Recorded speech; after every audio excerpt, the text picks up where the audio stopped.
올해 2020년은 경자년이고 21년은 신축년인데요. 제가 다른 영상을 통해서 우리나라의 역사적으로 봤을 때 이 경자, 신자, 임자가 들어간 이 3년 경신, 임, 이 3년간은 굉장히 많은 격동의 시대, 그러니까 변란도 많았었고 전쟁이라든지 아니면 기아, 여러 가지 사건 사고가 굉장히 많은 이 3년의 시기가 역사적으로 격동의 시기라고 볼 수가 있습니다.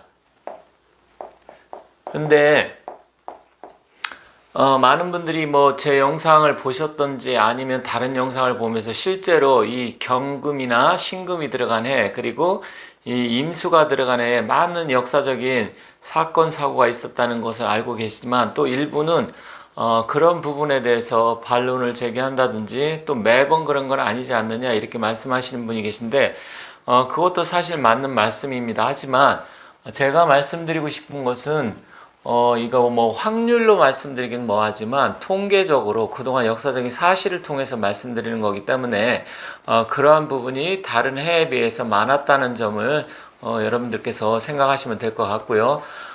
그렇다고 하면 2021년, 이 2021년은 신축년인데, 이 신축년이 오면 우리나라는 또 과연 어떻게 될 것인지 참 궁금합니다. 하지만 기본적으로 이 여파가 보통 2, 3년은 가기 때문에 2021년 신축년에도 역시 경제적으로나 정치적으로 또 사회적으로 굉장히 혼란과 어려운 시기가 될 것이다, 이렇게 말씀드리겠습니다. 그 여파가 앞으로도 1, 2년 갈 텐데요. 물론 뭐 2022년 이민년 이후서부터는 좀 저는 개인적으로 좋아진다고 생각하지만, 내년 신축년과 2022년 이민년까지는 그래도 여러 가지로 변화도 많고 또 정치, 사회, 경제적으로 상당히 힘든 시기이기 때문에 여러분들께서 그 부분을 아시고 잘 헤쳐나가시기 바라겠습니다. 자, 그러면 그렇다고 하더라도 이 2021년 신축년이 오면 이 신축이라는 의미에 따라서 사람이 좀 잘 될 수 있는 사람, 아니면 좀 더 어려움을 겪을 수 있는 사람, 이렇게 나눠지게 되는데요. 사주적으로 봤을 때도 역시 마찬가지입니다. 그렇다고 하면 오늘은 이 신축년 2021년에는 어떤 사람이 그나마 좀 나아지고 어떤 사람들이 경제적으로나 재물적으로 좋아지는지 그 부분 위주로 해서 말씀드리겠습니다. 다만 시간상의 제약으로 해서 1, 2부, 1탄과 2탄으로 나눠서 두 번에 걸쳐서 말씀드릴 테니까 그런 부분을 아시고, 1탄, 오늘은 1탄인데 1탄에 이어서 2탄도 잘 봐주시기 바라겠습니다. 자, 오늘은 결론적으로 신축년이 되면 어떠한 띠라든지 어떠한 사주를 갖고 태어난 사람들이 재물복이라든지 또 아니면 경제적으로 여러 가지로 나아지는지 첫 번째로 먼저 말씀드리겠습니다. 자, 신축년 하면 이 신축이라는 의미를 먼저 이해하셔야 되는데요. 이 신이라는 것은 날카로운 금 속성을 얘기합니다. 그래서 이것을 일종의 신금이라고 하는데, 금의 기운 중에서도 경금 같은 경우는 굉장히 크고 단단한 바위라든지 도끼, 또 뭐 철광석 이런 것도 얘기하고요. 또 다른 의미적으로는 경금 같은 거에 힘과 권력을 나타납니다. 하지만 이 신금이라는 것은 예민하고 날카롭고 차갑고 뾰족한 속성이 있습니다. 그렇기 때문에 굉장히 이 금기 중에서도 굉장히 좀 날카로운 그런 부분 속성이 있다. 그래서 사주를 보면 이 신금의 기운이 많은 사람들은 좀 예민하다든지 굉장히 성격적으로 좀 날카롭고 또 어떤 것을 분쇄하고 또 분석하고 예리하게 파고 들어가는 그런 부분에 잘합니다. 그렇게 따진다고 하면 이거는 침이나 바늘, 송곳 이런 의미도 있다고 봅니다. 그렇기 때문에 결론적으로 경자년보다는 조금 어떤 기운이나 기세는 좀 약하겠지만, 그렇다고 하더라도 역시 이 금의 속성은 찌르고 째고 또 자르고 뭐 이런 여러 가지 그런 부분도 있고, 또 물상적으로는 말씀드렸지만 그 성질상으로는 또 굉장히 차갑고 차고 냉합니다. 차고 냉하기 때문에 어떤 부분에 있어서 사람들의 인성이라든지 그런 거에도 영향을 미치겠지만 국가적인 기운으로 봤을 때도 역시 신금이라는 것은 사회적으로 굉장히 여러 가지의 국민들, 백성들이 상처받고 힘들어할 수 있는 그런 한 해가 계속해서 이어질 가능성이 크다. 그렇다고 하면 이 밑에 지지의 축은 무엇이냐? 축은 이것은 토로서 지지를 보면 소띠, 소의 기운을 나타내게 되죠.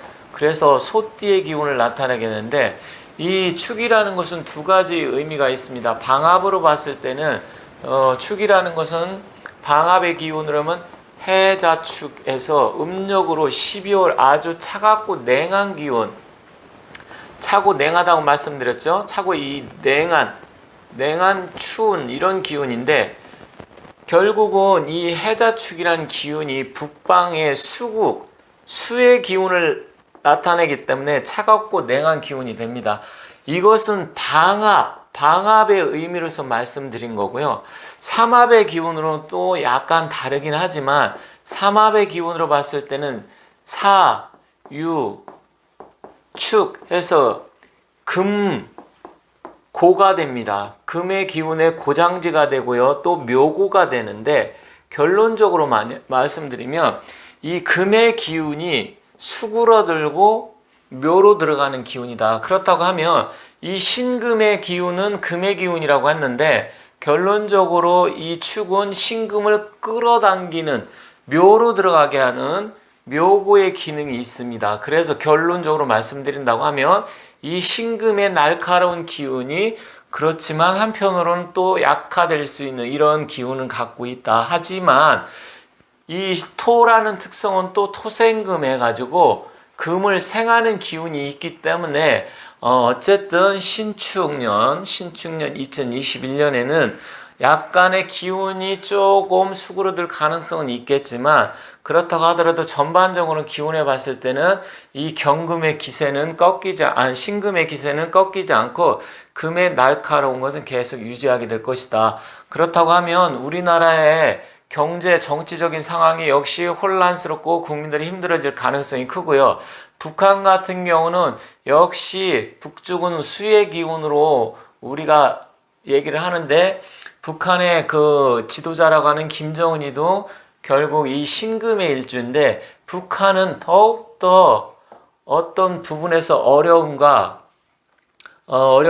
그 국제 사회적으로도 힘든 시기가 지속적으로 이어질 가능성이 큽니다. 그렇기 때문에 북한 같은 경우는 더 우리 대한민국보다는 더 힘든 시기가 될 가능성이 크다. 더군다나 김정은의 사주가 신금 일주기 때문에 더욱더 영향을 받아서 날카롭게 되고 히스테리, 발작 아니면 북한 국민들을 더 힘들게 하고 옥지게 하고 뭐 또 실제로 많은 사람들을 사살도 시키고 죽이기도 하는데 그런 기세가 더욱더 강해서 자기가 결국은 이 축이 고로 들어가기 때문에 김정은이의 사주를 놓고 봤을 때는 고장지 고속으로 빨려 들어갈 수 있는 그런 기운도 갖고 있기 때문에 어쨌든 2021년 신축년은 북한은 굉장히 어려움에 처할 수 있다 이렇게 말씀드리겠습니다. 자, 그러면 어떤 띠가 신축년에는 좋은 기를 받고 또 어떤 사주를 갖고 태어난 사람이 좋은 기운을 받을 수 있는지 그 부분에 말씀드리겠습니다. 물론 인성적으로 말씀드리는 것보다 사람들이 경제적으로 어려워하기 때문에 오늘은 주로 재물복 위주로 해서 경제적으로 어떤 띠들이 아니면 어떤 사주를 갖고 태어난 사람이 조금 도움이 될지 그 부분에 대해서 집중적으로 말씀드리고 2탄에서는 뭐 문서운이라든지 아니면 누가 뭐 귀인이 나타난다는 얘기를 많이 하는데 실질적으로 재물복보다는 어렵고 힘든 시기를 도움을 줄 수 있는 기운이 정말 오는지 그러한 부분에 대해서 말씀드리겠습니다. 자, 오늘은 일단 신금의 기운으로 봤을 때 신금은 금의 기운이라고 말씀드렸는데 이 금의 기운이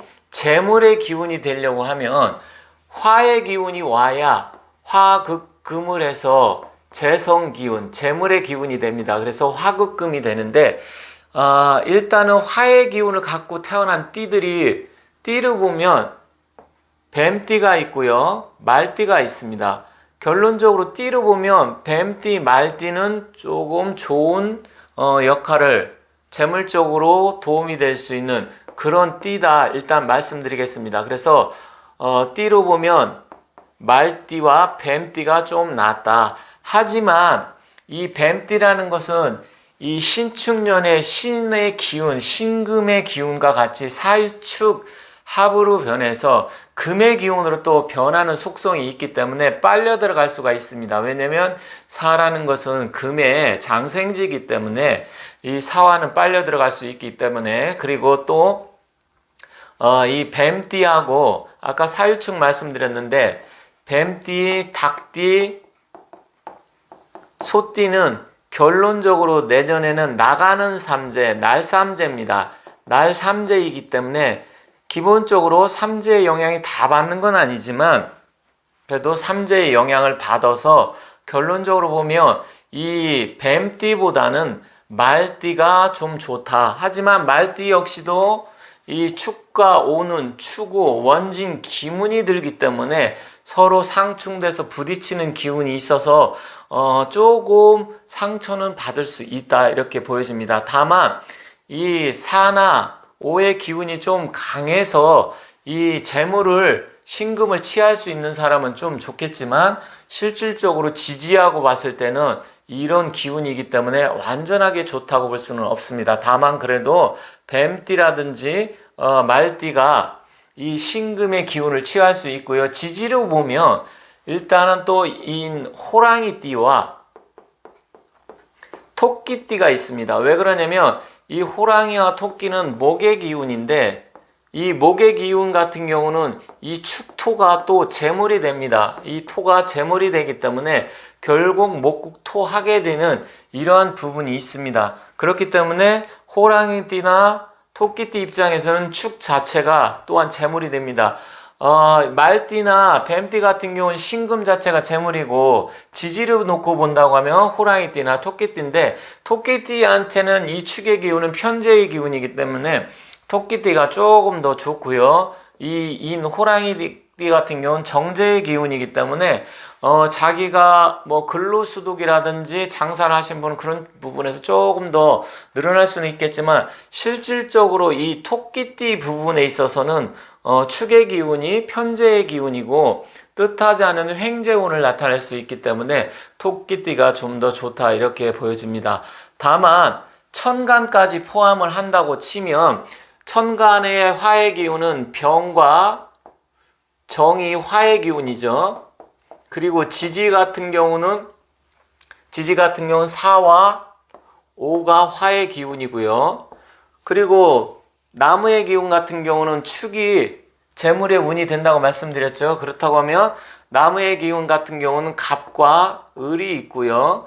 그리고 지지는 인과 묘, 목이 있습니다. 자, 이렇게 해서 이 네 가지를 따진다고 하면 뱀띠나 말띠, 호랑이띠나 토끼띠가 일단 좋다고 보여지지만 천간의 기운으로 놓고 봤을 때 병우, 그 다음에 정사 이 기운이 훨씬 더 좀 강한 게 맞습니다. 왜냐면 만약에 신사라든지 경우라든지 이모 뭐 이런 거에 따라서 천간은 무엇을 달고 오느냐에 따라 달라지는데 다만 이 병이라는 것은 또 신축의 이 신금과는 합이 되어서 병신 합수 이런 합의 기운이 또 바뀌기 때문에 이 병화보다는 정화의 기운이 낫다. 또한 정화 입장에서는 이 정이라는 것은 신금이 편재의 기운이기 때문에 결론적으로 따진다면 정을 달고 오는 게 좀 낫다. 그런데 여기서 문제는 뭐냐면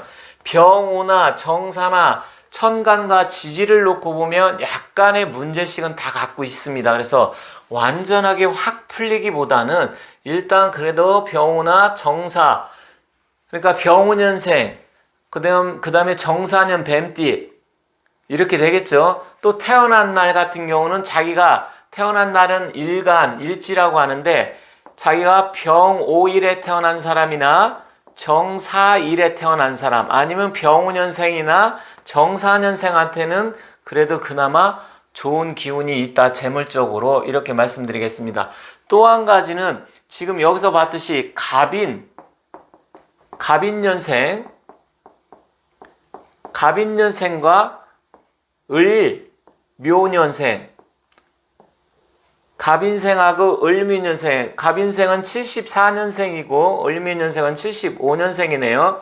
그리고 병오년생은 66년생이고 정사년생은 77년생이네요. 이 사람들이 그나마 조금 좋다 이렇게 보여집니다. 그런데 실질적으로 여기서 갑인생하고 을묘생도 약간의 문제는 있습니다. 왜냐면 이 신축이라는 의미가 금기가 강해지고 토끼에 차고 냉한 습토의 기운인데 결국 신금은 을목을 극하게 되고요. 또 신금은 간목을 극하게 되지만 실질적으로 을목이 더 많이 상처를 받습니다. 그렇다고 하면 결론적으로 내년은 어떤 띠가 된다고 하더라도 특히 병호, 정사, 갑인, 을묘생들한테는 또 을묘일에 태어난 사람들한테 나름대로 좋지만 이 기운이 내 기운이 강한 사람한테는 이게 좋을 것이지만 달랑 이 날짜, 이 띠에 태어났다 그래서 나의 기운이 약한 사람들, 그러니까 일종의 신약사주죠. 신약사주들한테는 뭐 아주 나쁘다고 볼 수는 없지만 그렇다고 하더라도 아주 강한 기운이 아니다. 그래서 좀 전에도 말씀드렸지만 이 신약하느냐 아니면 내 사주의 기운이 강한 신강이냐에 따라서 약간 희비가 갈릴 수가 있습니다. 다만 그렇다고 하더라도 근본적으로 병오년생, 정사, 갑인, 을묘생한테는 좋은 기운이 있고 재물의 기운이 올 가능성은 있다. 다른 띠보다는 그나마 낫다 이렇게 말씀드립니다.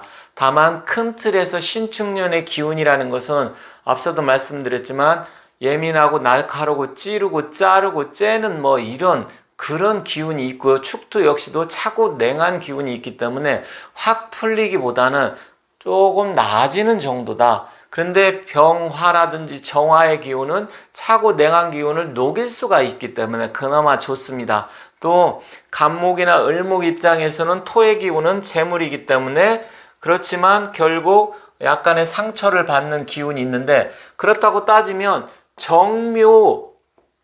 정묘생은 굉장히 좋겠죠. 왜냐면 신축 기준으로 봤을 때 정묘생은 이렇게 되면 화급금이 되고요. 또 묘는 목국토가 되기 때문에 따지고 보면 정묘생이 제일 좋습니다. 그러니까 정묘생 같은 경우는 몇 년생입니까? 87년생이네요. 정묘생은 87년 정묘생이 그나마 제일 낫다. 그러니까 정묘일에 태어난 사람이나 정묘년에 태어난 사람, 이 기운이 특히 그냥 약한 기운은 안 되고요. 자기가 사주의 기운이 좀 이렇게 해서 강한 사주한테는 더욱더 재물의 기운이 강하게 발현이 돼서 결론적으로 따진다고 하면 정묘생이 제일 낫다. 이렇게 정리하도록 하겠습니다. 그래서 하나만 딱 고르라고 하면 정묘일에 태어난 사람이나 정묘년에 태어난 사람이 내년은 신축년에 가장 재물의 기운을 강하게 받을 수 있는 특히 횡재수를 가장 강하게 받을 수 있는 기운이다. 이거는 화의 기운이고요. 이거는 목의 기운입니다. 목의 기운이기 때문에 결국 신금과 축토의 기운 자체가 둘 다 화극금, 목국토해서 재물의 기운이기 때문에 정묘생이 제일 좋은 해가 될 것이다. 이렇게 결론져서 말씀드리겠습니다. 자, 제가 오늘은 1탄으로 신축년에 가장 좋은 띠, 또 신축년에 가장 좋은 사주의 기운을 갖고 태어난 사람 지금 5가지 말씀드렸습니다.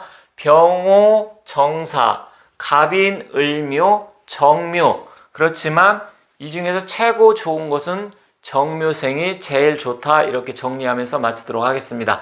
자, 2탄에서는 일단 지금은 재물 쪽에서 말씀드렸고요. 재물도 재물이지만 어떤 문서나 이사, 부동산 매매 아니면 힘든 상황에서 어떤 띠가 내년 신축년에는 좋은지 그러한 부분을 다시 2탄에서 말씀드리겠습니다. 자, 지금까지 시청해 주셔서 대단히 감사합니다.